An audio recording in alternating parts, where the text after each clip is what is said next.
Samantala, kahapon nga ho ay niyanig ng malakas na lindol ang Masbate at naramdaman din po ito sa mga karatig probinsya.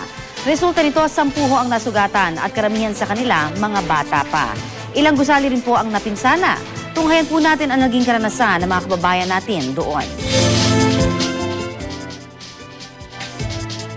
Kuha ito sa pamilihang bayan ng Bulan, Sorsogon nang yumanig ang lupa, naglabasan ng mga tao.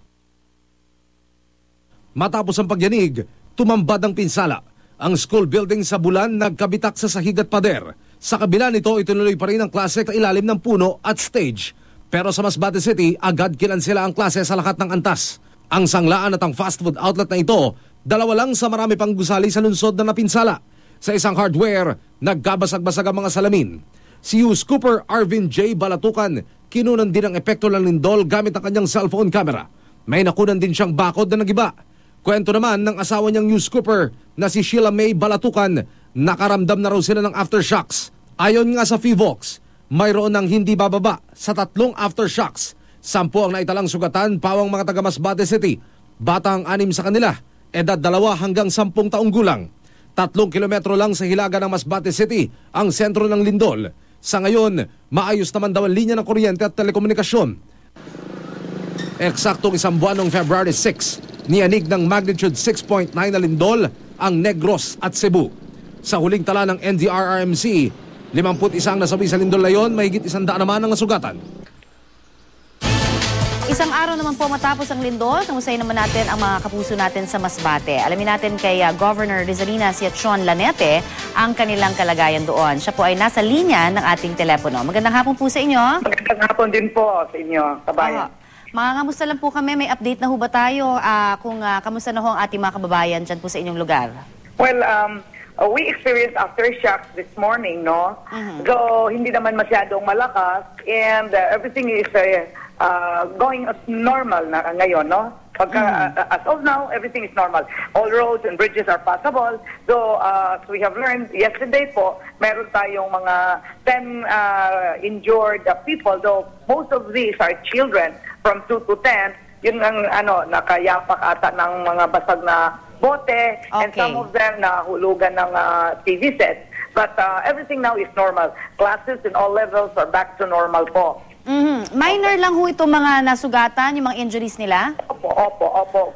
Pitugad, minor lang po to. Minor lang po. Okay, so far puro sugatan lang po naman tayo ng minor, no? Pero yung mga pinsala ho sa inyong mga buildings dyan, sa daan, malaki ho ba? Kasi meron ho mga nagpadala sa amin na mga litrato ho, particularly doon sa ibang mga establishmento nyo dyan, na malalaki ho ang tipak po, na nakita, Yung sa Imlule, yun ang pinakamalaki kasi sa columns talaga yun eh.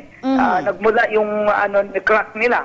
So, yun ang pinakamalaki. Though of course, near the port, may structure na talaga nag-collapse. Most lang namin, analysis ng engineer namin, ng provincial engineer, because nandun sa tubig, and aside from that, it's an old structure. So, alright. Parang azotea lang po, no? Okay. Yun lang naman ang malaking pinsala. Yung pinakamalaki namin, ang sa Emluler. Yun lang po. Maraming salamat po sa inyo, Masbate Governor Rizalina Siachon Lanete, para po sa update na yan. At sana lagi nga ho tayo maging handa. Samantala, alamin naman po natin ang update mula naman sa NDRRMC. Nasa linya po ng ating telepono si Director Edgardo Olet. Magandang hapon po sa inyo, Mr. Olet. Hello, Connie. Yes, sir. May nadagdag po ba sa bilang ng mga nasugatan? Tanghali rin. Sandali ha. Yes, sir. Kasi naririto ako mismo sa loob ng gateway. Meron tayong meeting pero ito ang update doon sa 5.0 earthquake natin sa Masbate City. Yes, go ahead. Ang latest natin, ganun pa rin, 10 pa rin yung casualties. 10 pa rin yung casualties natin, injured victims that were brought to Masbate Provincial Hospital. Mayroon na rin tayong talaan doon sa mga minor damages sa mga structure doon sa Masbate City, especially yung Jollibee Masbate, yung broken glass windows. Yes, saka yung ML Wheeler building. Mayroon tayong partially collapsed building, yung old residential house na abandonado na. Yung ibang mga buildings, katulad nung admin building ng Masbate Provincial Police Office, perimeter fence ng Camp Boni Serrano, tapos yung dalawang elementary school doon sa Kinamaligan, ay meron tayong mga damaged school fence. So, kulang-kulang siyang mga 100,000 pesos ang initial assessment nung mga structural engineers natin. Apo. Yung ibang area ay tuloy-tuloy pa rin yung assessment nila for structural damages. Yung concrete fence ng Masbate City Hall, Sonny ang commercial building, saka Luis Oy Enterprises, saka Green Glass Enterprises, saka yung Dodong Yok Hardware. Walang masyadong danyos doon sa lugar ng Masbate City kasi katatapos din nila nung earthquake drill nung nakaraang linggo.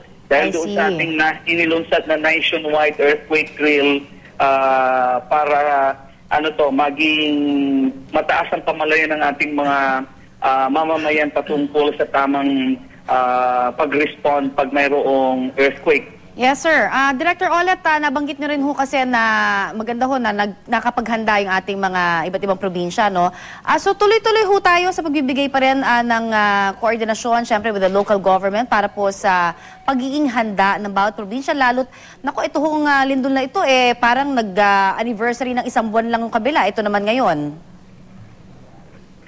Hello, Tony. Hindi kita marinig. Pasensya ka na. Alright.